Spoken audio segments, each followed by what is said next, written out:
Meu nome é Luiz, eu sou estudante de Engenharia Eletrônica na Universidade Federal de Santa Catarina.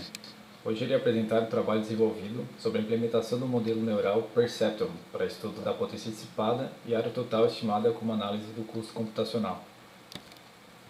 As redes neurais têm se tornado cada vez mais utilizadas para resolver problemas de difícil programação, os quais podem resolver uma série de problemas complexos, sendo o tamanho e complexidade dessa rede uma influência direta sobre os resultados dela.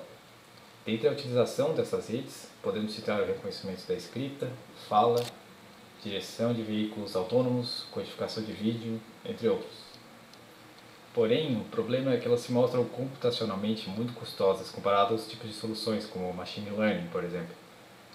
Como elas podem ser muito complexas, se torna necessário buscar soluções cada vez mais eficientes e menos custosas do ponto de vista computacional. O objetivo desse trabalho é gerar diferentes implementações do modelo neural conhecido como Perceptron e comparar alguns resultados de consumo de potência e área total estimada, variando-se alguns parâmetros como o número de entradas e pesos e a extensão do número de bits de representação do neurônio. Redes neurais com mais bits de representação resultam em modelos mais precisos. Redes neurais com mais entradas e pesos significam uma rede neural mais complexa, com mais ligações entre neurônios. O Perceptron é um modelo matemático de um neurônio, o qual seu princípio de operação se baseia em receber as entradas, multiplicar cada valor das entradas pelo seu respectivo peso e somar tudo isso junto ao bias, que é o viés, e nesse resultado somatório aplicar a função de ativação.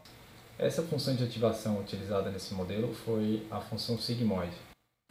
Nessa imagem, podemos ver como o Perceptron foi descrito na linguagem de programação VHDL, e a sua lógica de funcionamento e os componentes internos.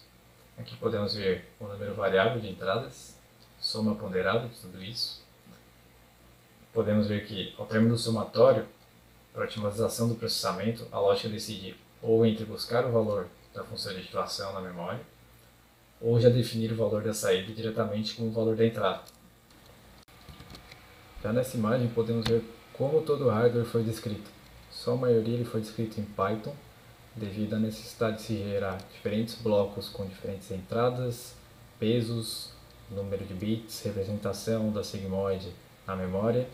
Foi descrito em hardware, feita a síntese no software Quartus. Após isso foi feita a simulação. Com os resultados da simulação foi feita a validação dos resultados comparado aos resultados esperados já em Python para validar o funcionamento do neurônio. Nessa tabela podemos ver três colunas principais, indicando a extensão de representação de bits, em 6 bits, 8 bits e 10 bits. Aqui nessa coluna podemos ver o número de entradas e pesos. Aqui nessa coluna, nessas três colunas, podemos ver o número total de elementos lógicos para cada configuração.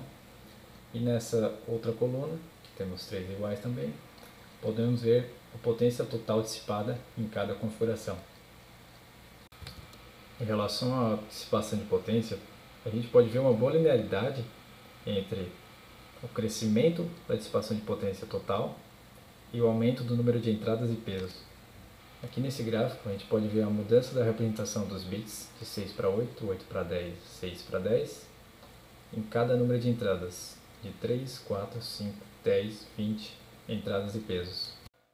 Em relação à área total ocupada, devido ao número total de elementos lógicos, podemos ver um crescimento também muito próximo do linear, porém muito maior comparado ao crescimento da dissipação de potência, mostrado no gráfico anterior.